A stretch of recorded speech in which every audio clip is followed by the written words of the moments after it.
I love you.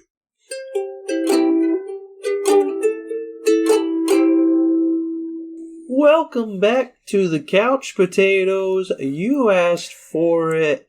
You didn't actually ask for it. Nobody. Everybody's begging us to stop, actually, but we're not gonna because I'm the Green Traveler from Gorge, and I am the Faceless Leone.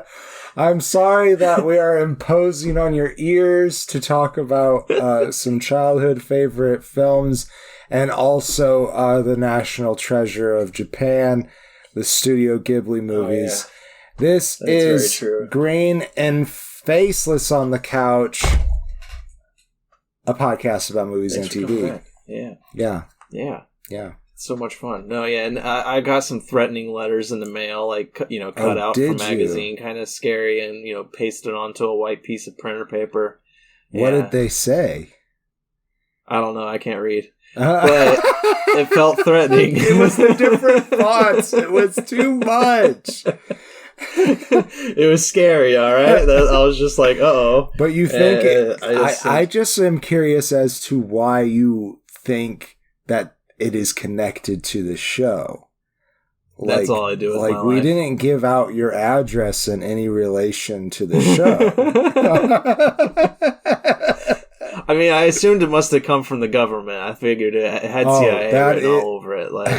Literally had CIA written all over it. It was just magazine cutouts. It was just CIA. Well, we're sorry. We're sorry, Reagan 2.0. That's who's the head of the CIA right now, if you didn't know. It's a clone of Reagan. Well, yeah. And behind the curtain, if you will. Yes. Well, yeah. Mm-hmm. Under the legs. Yeah. Of I don't know who's that in the CIA. I don't know anymore either. So this is a playlist, as we have said. So we've talked about a couple other, not necessarily Studio Ghibli movies, but spiritually speaking, the first one was. And this actually came out the same year as... Same day, even. Is this the 2005 version that came out the same day, or the original? No, literally back in 1980, whatever the fuck, 1988, on April 16th, Studio Ghibli released this and Grave of the Fireflies. Wow. Well, they're like, hey, this Grave of the Fireflies is a real bummer. We better cap it off with a little bit of Happy Go Feely. Here's a Happy Go Feely movie with a giant forest spirit cat-like thing and a couple young girls. Oh, and it's just absolute happiness abounding everywhere. It is a very darling slice of life movie with some... I'll say magical realism thrown in. It's very beautiful. It is very nice. And, man, I love Cat Bus. Can we just talk about Cat Bus for just a second? Yeah, before we talk about anything else? Yeah, before we even talk about this there's movie. a cat bus that comes to pick up Totoro at some point, and the kids do take a ride on it at some point. But, I just noticed a few things that I didn't hold in my memory from my previous watches of this. The lights are rats that are just clinging on. Yeah. And then also, cool. It has 6 legs too and several windows, right? Yeah. And then, he's literally a cat and his body is a bus. Yeah. But it's like fur flesh instead of metal, obviously. And then it's just a big cat head, like a Cheshire cat straight from Alice in Wonderland. It also climbs along the power lines and puts out it's so cool. Rear and front legs and just climbs the middle wire. Yeah. So it's using those two to balance. Yeah. Anyways, it's fun. Watching it go across landscapes was really very magical feeling. Yeah, the animation of Cat Bus is very, very fun. So you're going to think right off the bat this movie's all about Cat Bus, but I do have one more thing to say. Did you notice that cat bus was anatomically correct? No, I did not. Well, I did. And I was like, what? Why? What do you mean exactly? I mean that it had a vulva. Yeah? Oh, really? Yeah, it did. Wow. Wow. I did not know that. Yeah. I didn't know it was voiced by Frank Welker. It is. So, yeah. He also voiced Totoro. So, he gets... That's probably his biggest role I've ever seen that Frank Welker's had was Totoro. I'm finally watching the dub of One Piece, and I say finally, I'm like 100 episodes in, and I swear like he plays this camel named Eyelash. So I was, yeah, I was literally just watching that earlier today being like, I think that's Frank Welker.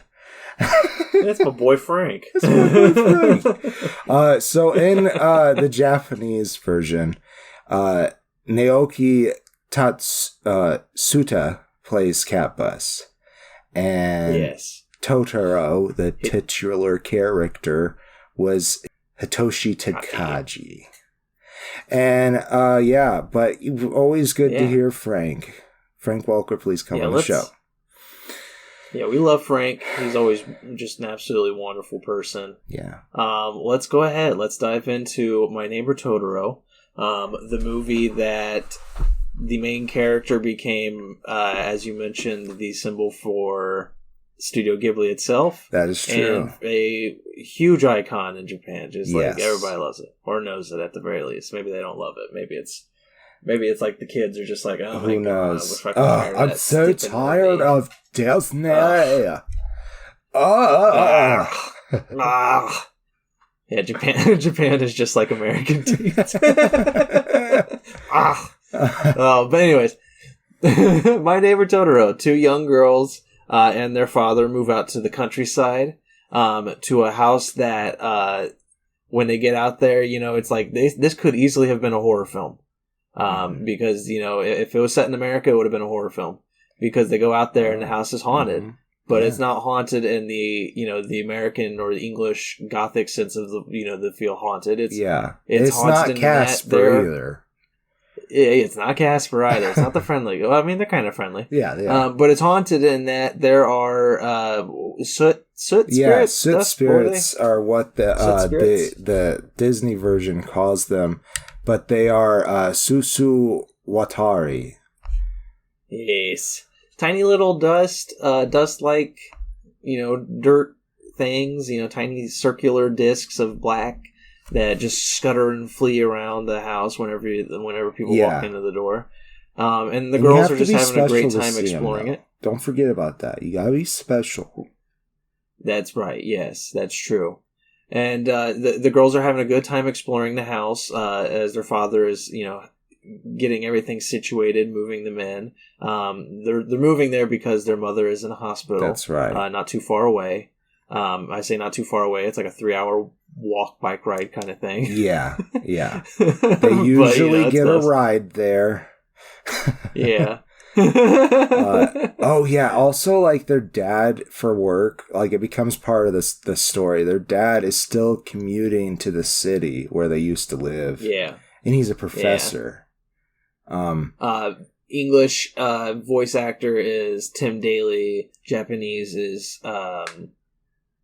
Shigesato Itoi. I'm so sorry.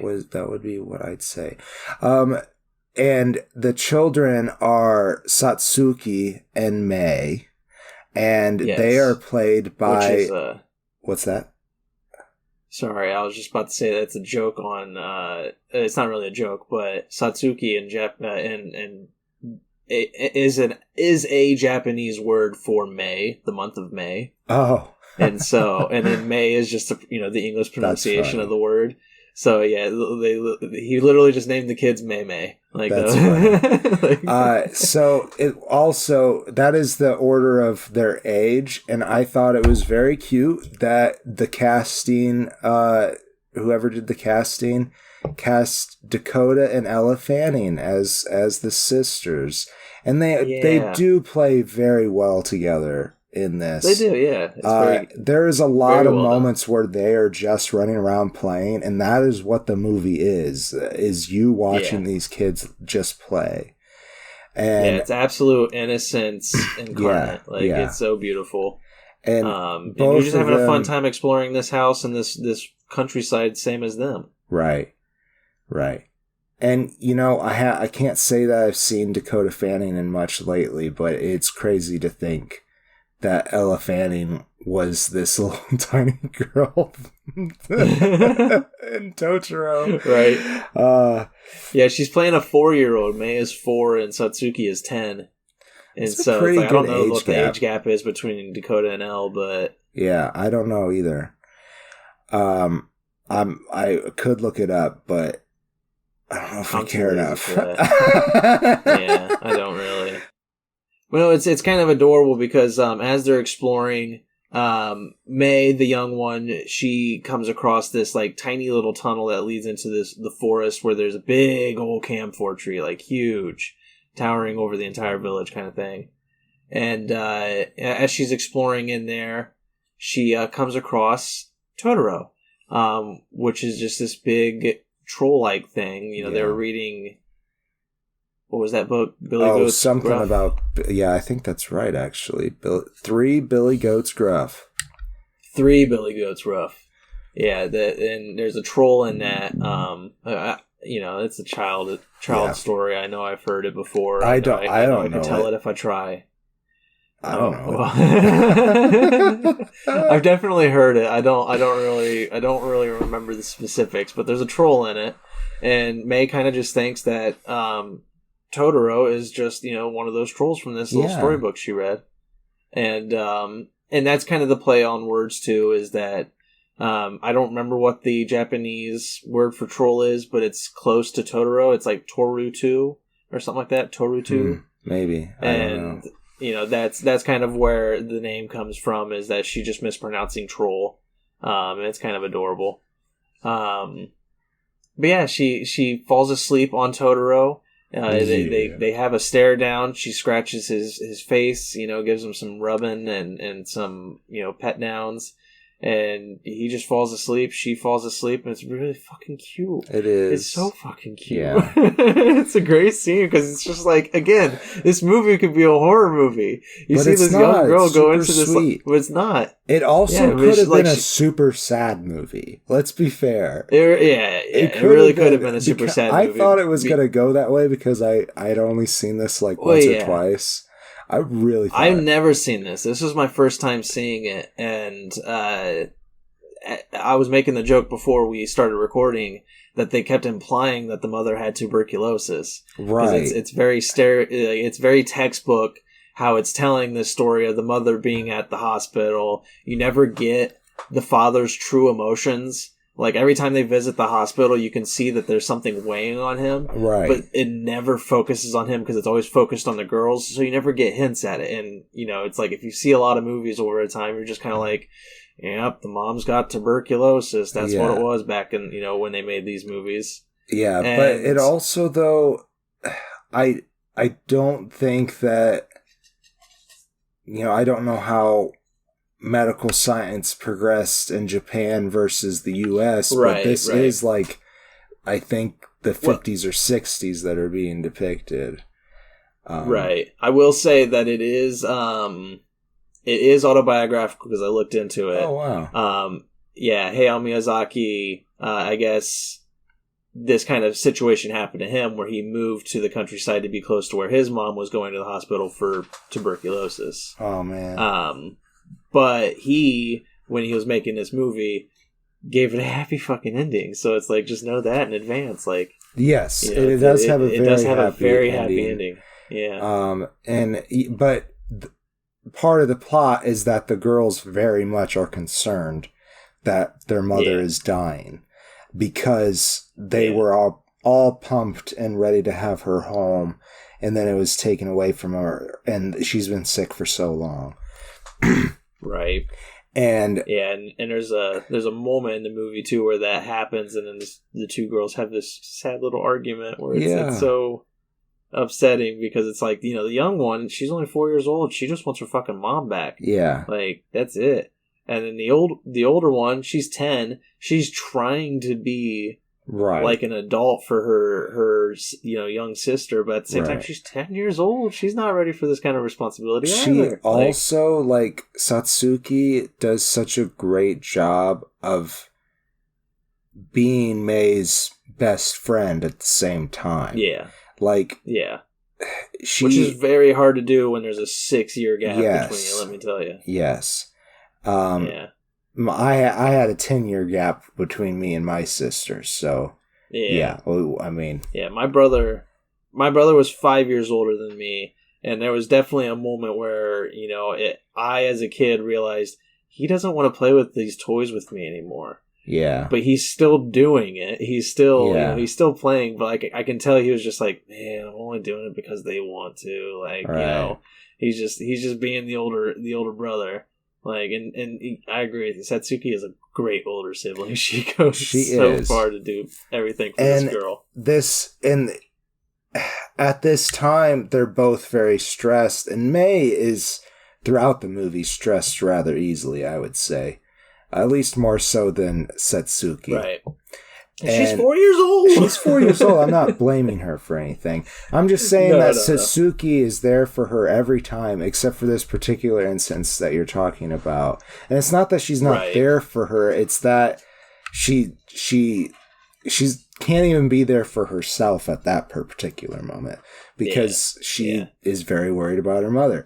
And then Mei runs away, and that's a big part of the plot. And I feel like we've talked pretty much everything that happens in this movie. It's only been 17 minutes, but that's because it is very slice of life, like I said earlier, where a lot of it is them just living their life.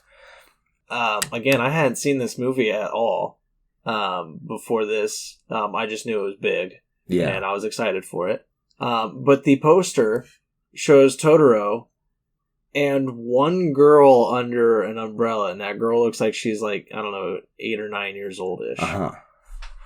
And so when I'm watching this movie, and it's two young sisters, you know, like a 10 and a 4-year-old, I'm sitting there like, who's the other girl? Like, when is she showing up? Because I was so confused. And then we get to that scene that's on the poster where she's in the bus stop. Satsuki and Mei, they're at the bus stop in the rain.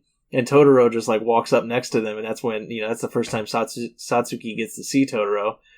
And I'm sitting here, I'm like, I'm so confused, like, because I could remember what the poster was. Like, I mean, obviously I couldn't picture it in my head because of what I, you know, an aphorism or whatever. I can't remember the word for whatever it is. Where I can't picture things in my mind, but I knew there was one girl on the cover, and so I started thinking I was having that, like the Mandela effect. The Mandela effect. Yeah, and I was getting really confused. Turns out, apparently, when he had originally wrote the story, Hayao Miyazaki had only wrote one girl. But then he thought that there wasn't enough drama when he got to the end of the story, so he decided, I'm just going to rewrite everything where there's two girls, and then the drama will be that one of the girls runs away. Wow. And so it's just like... And he kept the poster. I don't know why he kept the poster. He didn't change it. Well, maybe the poster had already been sent out. Right. So yeah, I don't know. Or maybe he just really liked the poster. It is a nice poster, I will say. It is a nice poster, but I mean, it wouldn't change anything just to change that to Satsuki with Mei on her back. Like, it's so weird. I don't understand. Okay, well, shit. I feel like we talked about My Neighbor Totoro, and I know that shit doesn't come into it, but because it's so slice of life, it's hard to talk much more about it. I feel like I do remember what I was gonna say. There was another. It is a spoiler, honestly. There's this moment where they find a sandal that you, as the viewer, are pretty sure that Mei wore, and it was floating in this little pond, and you're like, oh my fucking God. And you know what? Yeah. These movies, these Studio Ghibli movies, they can do stuff like that. So I thought it was going to happen. Yeah. And then I thought their mom was going to die. And neither of those things happen. It's a very happy ending. This is very much one that you could watch with the kids. I think this one, more than anything, is geared toward the kids. Doesn't it leave you wondering, though, whose fucking sandal was it? That's a really good question. Like, I hope that, like, they came back and still, like, dredged up the pond. But at the same time, they're a small farming community. They probably know everybody. If somebody was missing a kid, that somebody would have said. Yeah. See, that's how I was getting myself through that scene, because I was like, I'm sure they would know if somebody was missing or whatever. But, like, all I could think of was that they were just like, oh, no, it's not the girl we thought. Yeah, that's fine, man. Yeah, and then somebody off screen just, like, drops a little kid body back in.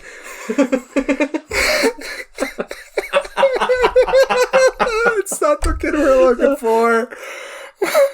Oh, that would have been so bad. Fuck. But yeah, I remember when that scene happened, I was feeling the exact same emotions where I was like, oh, please don't go this way. I was having such a good fun time with this movie. And then, like, yeah, it definitely has a happy ending. But all I could keep thinking was, whose fucking sandal was it? Like, I had that same thought. Is somebody gone? Yeah. Like, somebody has to be missing. God. Oh, man. All right, so closing statements on this movie. I'll give it 100% a full face. The reason being, well, not that I think that there's anything missing from this movie that it needs to have anymore, but it still doesn't have enough meat to it to keep me returning to it over and over again. And I think that's the only reason why I don't give it a face and a half. I think it's a lovely movie and that you should go and watch it. It's particularly if you have children. It'll be one that you enjoy watching with them. Yeah, I agree, except that I'm going to give it 4 stars because it's such a good feel-good movie that I feel like it will be easy to return to if you're just feeling upset. You know, it's like if you just need a movie that's just going to make you happy, I feel like this is a good one to turn to. It's very good. True. It even has if you have a family in it. Like, very good cathartic moments. Yeah. And it's like if you have a family, it's fucking perfect for a family night. Like, it really is just a really good, you know, wholesome movie. Yeah. Again, just to shout out my new boy, Joe Hisaishi. I know I'm saying your name wrong, so I probably shouldn't call you my new boy. Because I can't even get your name right. I'm so sorry.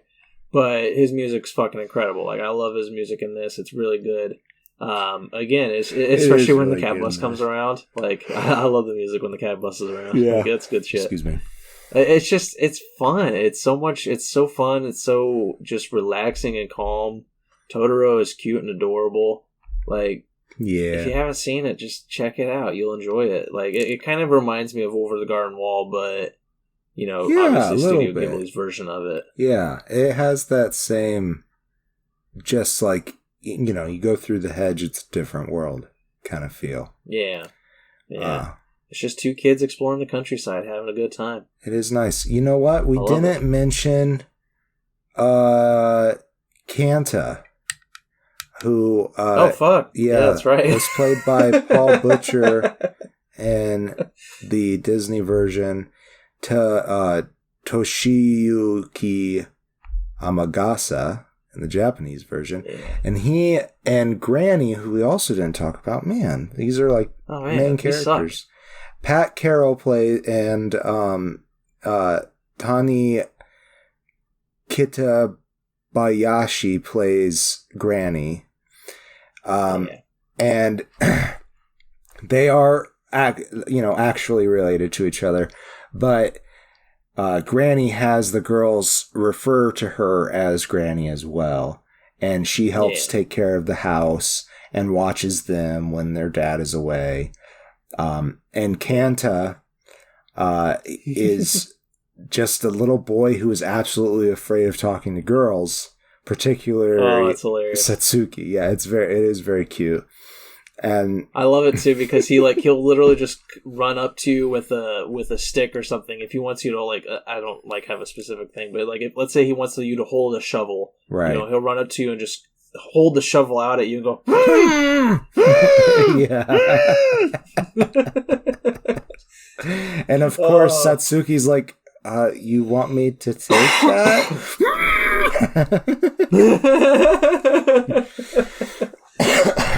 Oh, such a cute kid. Yeah, he's cute. And, he does turn out to be like a really brave, noble little kid in the end. So I do think he's worth mentioning as part of the story. Right. Yeah, we just suck, don't we? Just a little bit. I'm starting to understand the threatening letter more and more. I mean, I still can't read it, but... Besides the parts that say CIA. Yeah, well, Yeah. And the signature, Ronald Reagan 2.0. It's just our R2. R2. R2. Our R2. Not to be confused with R2. Yeah. D2, that is. Yes. So, that is the show, I believe. It is, yeah. Thanks for sticking with us, everybody. It's really incredible that you do. We don't know how you do it. Don't be too down on us. Please tell your friends if you like them or if you don't like them, and if you think that'll be some kind of torture, tell your siblings. Yes.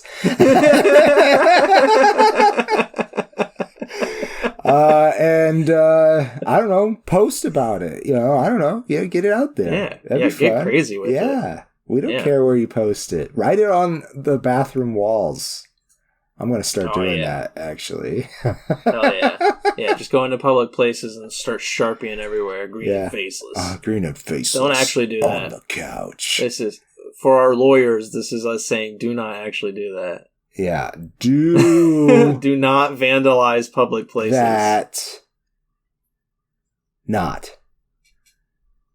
that. Do that not. Not. Psych. Haha. Enough stalling. I am the Green Traveler from Gorsh. And I am the Faceless Leon. Safe travels and good night. Green and Faceless on the Couch is a proud production of FictionWorks 19. Are you a fan of the show? Feel free to contact us at greenandfacelessfans@gmail.com or visit our Patreon page at patreon.com/greenandfaceless. Don't forget to comment, like, and subscribe, or rate us on Apple Podcasts.